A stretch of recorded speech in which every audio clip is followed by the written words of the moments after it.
Hello दोस्तों, आज हम निकल चुके हैं एक खास जर्नी पर, बिल्कुल नए तरीके से। नई दिल्ली से सीधा वाराणसी वंदे भारत एक्सप्रेस में, और वो भी पहली बार। एक्साइटमेंट काफी थी क्योंकि मंजिल थी वाराणसी की मशहूर घाट्स, और उनका एक अलग ही मजा है। गंगा आरती की बात ही कुछ और है, लेकिन वाराणसी में गंगा नदी अपने उफान पर है। उत्तराखंड की बात की जाए तो यहाँ पर भी लैंडस्लाइड की खबर। मॉनसून की बारिश से पहाड़ से लेकर मैदान तक बेहाल है। बारिश की मार ऐसी है कि जहां एक तरफ पहाड़ों पर लैंडस्लाइड की घटनाएं हो रही हैं, तो वहीं दूसरी ओर मैदानी इलाकों में नदियां भयंकर उफान पर है। लबालब गंगा, घाटों तक पानी, हर तरफ जल सैलाब। वाराणसी में गंगा का सबसे रौद्र रूप। दरअसल लगातार बढ़ते जल स्तर के कारण अब वाराणसी के सभी घाट लगभग डूब चुके हैं। वाराणसी में भी मानसून का प्रकोप दिख रहा है। गंगा के जल स्तर में लगातार बढ़ाव जारी है, मानो गंगा सब कुछ डुबाने पर आमदा है। हमेशा सब कुछ प्लान्स के मुताबिक नहीं होता। बारिश ने अपने रंग दिखाए और सारी घाट्स बंद हो गई, तो उस तरफ का मजा तो नहीं ले पाए। पर चलिए देखते हैं इस बार वाराणसी ने हमें कौन कौन से नए रंग दिखाए।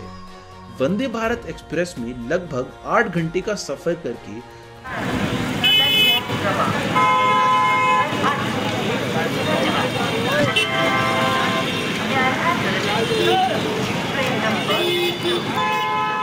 हम वाराणसी पहुंचे, और ये सफर सच में एक अलग और नया एक्सपीरियंस था। वंदे भारत, जो कि शताब्दी जैसी नॉर्मल ट्रेन से थोड़ी डिफरेंट है, इसका maximum speed 180 kilometre per hour तक जा सकता है, जो मेजर सिटीज के बीच के ट्रैवल टाइम को काफ़ी कम कर देता है। वाराणसी पहुंचकर हमने होटल में चेक इन किया और फिर रेस्ट करके सुबह सुबह ब्रेकफास्ट करते ही रश किया बनारस की मशहूर गलियों की तरफ।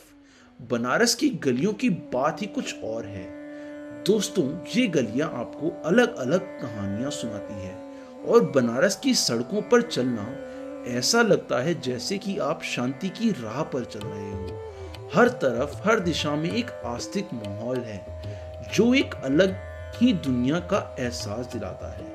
थोड़ा चले, थोड़ा घूमे, और थोड़ा रिक्शा में भी बैठे, और जब हम 6 लोगों को उस रिक्शा में बैठे एक बगल से गुजरते रिक्शा वाले भैया ने देखा, तो वो हंसकर बोल पड़े, ई साला 2, 3, 5 और 1 6। इस सब के बाद भी हमने बनारस की कुछ मशहूर मंदिर जैसे काशी विश्वनाथ और काल भैरव जी के दर्शन तो जरूर किए, पर घाट किनारे वो सुकून भरी गंगा आरती का लाभ नहीं उठा पाए। तभी इन रिक्शा वाले भैया ने बोला कि शायद आप भूल रहे हैं कि बनारस सिर्फ घाट, गंगा आरती और मंदिर के लिए नहीं, बल्कि बनारसी साड़ी के लिए भी जाना जाता है। बस इतना बोलते ही भैया हमें ले गए काल भैरव मंदिर से कुछ दूर बुनकर मार्केट में, जहां मैंने देखा कि बनारसी साड़ी कैसे बनती है, और जाना।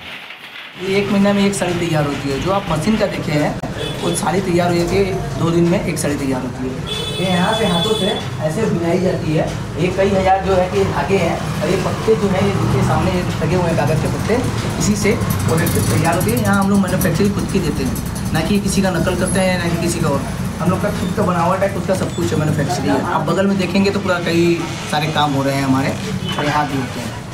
ये सब अपने घरों का काम है, और जो भी लेना चाहता है ये नाम पढ़ लीजिए, टेढ़ी सिल्क साड़ीज है। ये यहाँ पे आप उनको भेजेंगे तो उनको अच्छा और कम रेट में और अच्छा क्वालिटी की चीज़ें मिलेंगी। चाहिए।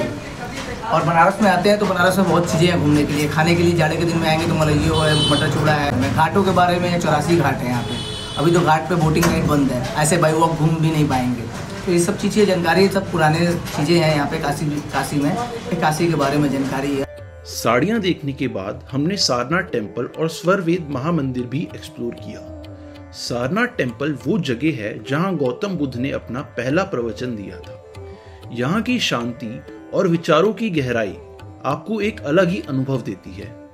स्वरवेद महामंदिर, जो अपने यूनिक आर्किटेक्चर और स्पिरिचुअल सिग्निफिकेंस के लिए जाना जाता है, हमारे ट्रिप का एक और हाईलाइट था। घाट के दर्शन तो नहीं हुए, पर साड़ियां बनते देखी। सारनाथ और स्वरवेद महामंदिर को देखा और जाना कि बनारस सिर्फ इन चंद चीजों के बारे में ही नहीं है, बल्कि इससे बहुत ऊपर है।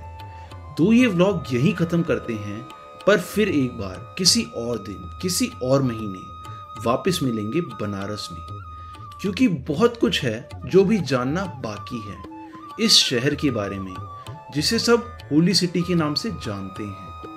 तब तक के लिए हर हर महादेव। और हाँ, सब्सक्राइब, कमेंट और शेयर करना मत भूलना। मिलते हैं अगले व्लॉग में।